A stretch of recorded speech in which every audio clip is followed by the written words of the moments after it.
Good day everyone, I'm Kirby Guevara from BSN1 T2A, and today I will do a return demo on how to properly administer a hot and cold compress. So we do the cold compress to relieve the inflammation and swelling of the patient, and we do the hot compress to relieve the blood circulation of our patient. So before we start, first is we have to identify our patient. But before we identify our patient, we will introduce ourselves first to build the trust with the patient. So, good morning, ma'am. I'm Kirby Guevara, student nurse for today from My Lady of Fatima University, your student nurse for today. So, may I know your name and your birth date, ma'am? April Laksamana, April 1, 2007. Can I see your identification band, ma'am? Okay. If the patient is unconscious, we will ask the immediate family or the attending nurse if the patient is unconscious. But now we will, after we identify the patient, we will now provide a privacy to the patient. So we will close the door and let's assume that there's a curtain on the bedside. We will close the curtain now.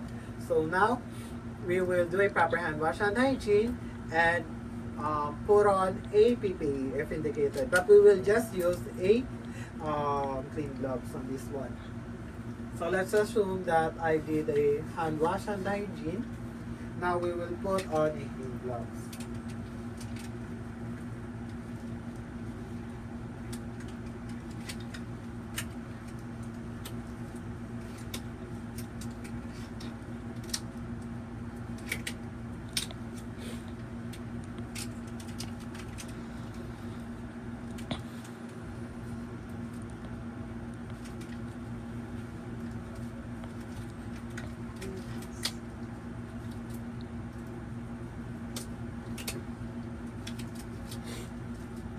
Okay, now that's once done, we will now proceed to the procedure. First is, we will do the hot compress. First is, we have to just show the part of the patient that we will treat. So let's assume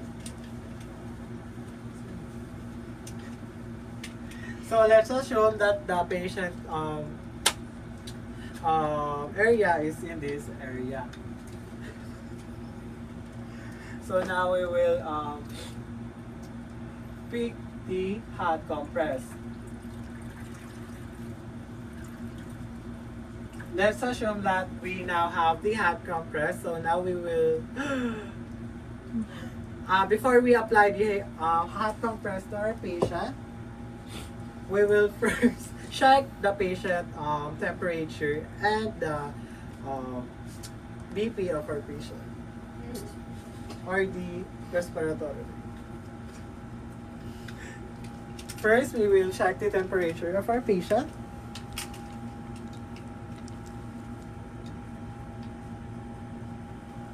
Let's assume that we the temperature is that. Now we will see the temperature. Okay, the temperature is normal, but if the temperature is not normal, we cannot proceed to the procedure. Now we will check the BP or the respiratory rate of our patient. Let's assume that I already checked it, but everything is normal. So now we will proceed to the procedure. Now we will apply the hot compress to our patient.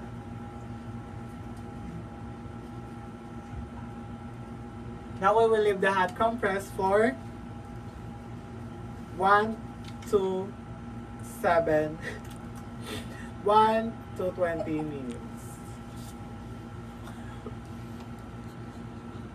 Sorry. 10 to 10 to 15 minutes, I mean. Sorry, my tongue is twisting. Okay, let's assume that everything is done. Now we will check again the temperature and the respiratory rate of our patient.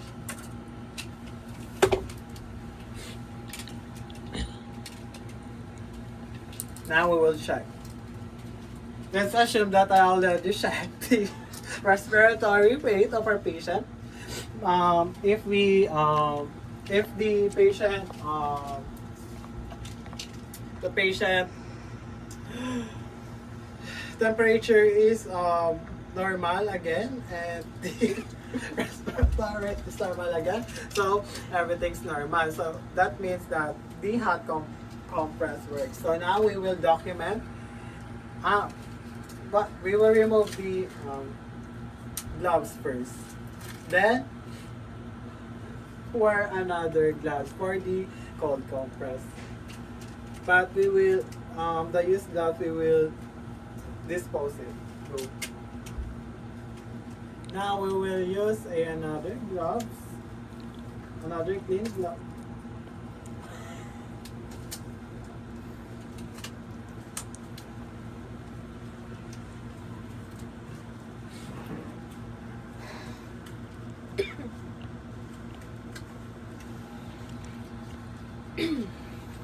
So the procedure is just the same. So first, before we administer a cold compress, we will again check the temperature and the BP of our patient, if it's normal. If it's not normal, we will not proceed to the procedure. So let's assume that I already checked the respiratory rate of our patient, or the BP, and the temperature. But if everything's not normal, we will not proceed, okay? But everything seems to be normal, so we will now proceed to the procedure. Let's assume that this is the cold compress, and we will apply the cold compress again on the swelling or any inflammation of the patient. Let's assume that here is the part that has a swelling. So we will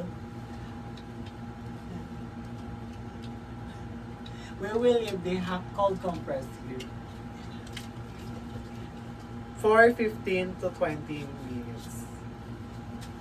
Let's assume that everything's done, and now we will adjust the we will first check the temperature of our patient, the respiratory rate again. Let's assume that everything's done again, and everything seems to be normal. So now we're done, and now we will first fix the first we will remove all the PPE that we use, but we just use a clean glass. We will now dispose it, and no, first we will fix the bed to patient comfort. So now we will document the findings on what we did. So we have to indicate in the documentation on what we did to our patient and the time that we did it, and if the patient we notice any change on the patient, if gumana ba yung ginawa natin sa patient. And that's all. And now we will give it to the physician or the doctor. Yay! Thank